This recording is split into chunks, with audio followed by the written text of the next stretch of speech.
Lahat ng magla-like and follow, magiging milyonaryo. Let's go! So, update mga part. So, ayan na.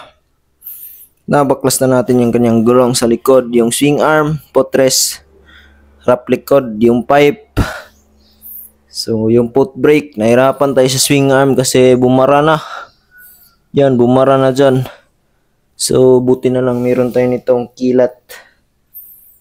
Ginamitan lang natin ng power tools, tas sinungkit natin para lumabas. At yung dito sa foot brake, bumara na rin yan. So, pinukpok pa talaga natin para matanggal. At ayan na yung hitsura niya ngayon. So, next natin is ito. Ito na fairings at yung shock.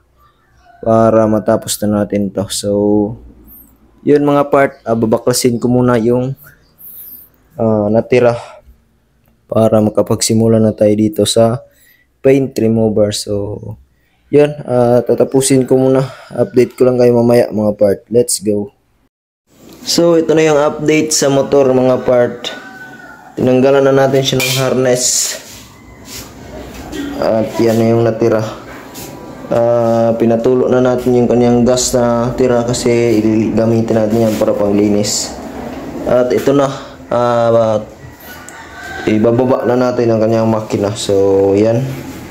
Para masimulan na to pag paint remover. So baba muna natin yung kanyang makina mga part. Let's go. So tapos ko na siya mabaklas mga part. So yan, babaklasin ko sana yung kanyang center stand kaso ayaw matanggal.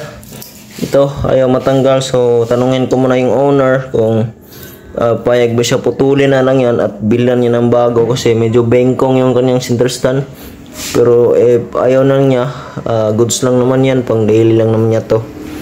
So yan, ipapabakbak ko na itong mga pintura nito bukas para mapinturahan na natin siya. So grabe yung kalat, mababalik pa kaya sa dati to. So abangan niyo to mga part.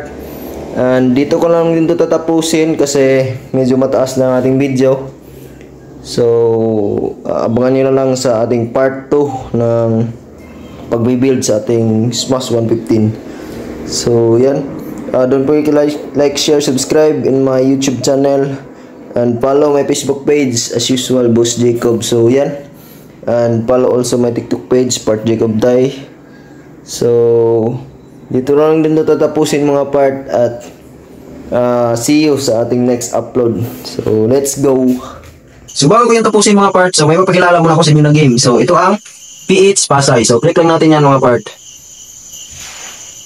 So yan yung loob. So papakita ko sa inyo kung paano ito laruin. Tara, let's go. So ito yung laman ng PH Pasay mga part. So yan, may natira tayong balance dyan na 1.5 up. So ito yung mga laro, napakaraming laro dito. So pwede kang mamili dyan. Then ang pinaka gusto kong laro is itong Gate of Olympus na may 1,000. So dalawa siya, itong may 1,000 yung pinaka paborito ko. So open natin siya para makita natin. So ayun na siya, tapos na siya mag-loading. So i-press nyo lang to, yan yung introduction na. Yan. Tapos try natin mag-bet. So yan, hindi siya pumutok. Pero ang ipapakita ko sa inyo is yung laro ko kanina. So ito yun, sa replay na lang natin panoorin kasi hindi ko siya na video kanina. So ito na lang, tingnan nyo yung replay ng laro ko. So watch replay tayo dyan. So legit yan mga part ha. Akin talaga yan. Nag-notify pa yung Shopee. So load muna natin siya mga part. So yan na siya mga part. Nag-scatter. Actually nag-buy spin tayo dyan. So 400 pieces. So nag-loading pa siya. And then yan na yung simula. So nag times 25. Tapos yan yung pinaka gusto ko. Nag times 1,000. And then times 8 and times 5. So goods na tayo dyan. Sabi ko kahit hindi na to pumaldo. And then kahit hindi na pumutok. So goods na talaga tayo dito. So antayin na lang natin siyang matapos. So pwede natin siyang skip. So yan, 6,850. Then next, nag times 20, hindi pumutok, sayang.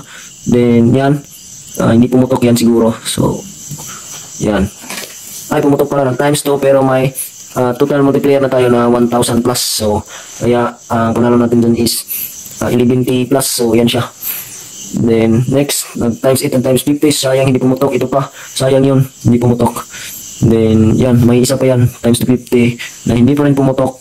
Nag times 500 pa. So kung pumutok lang yun, nasa 100 plus na yung panalo natin dito. So ito yung pumutok. Antayin nyo yan mga part. Yan, pumutok siya.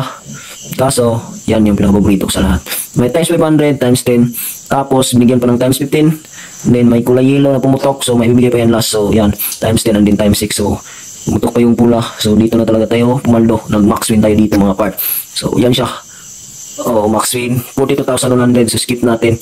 Yan yung panalo natin, a total of 68,000. So napaka-legit ng link at mga parts. So kung gusto niyo ring manalo kagaya ko, nasa comment section yung link, and then ilalagay ko rin yan sa bio ko. So ano pang hinihintay niyo mga part? Nasa intro na natin, lahat ng magpapalo magiging milyonaryo. Let's go.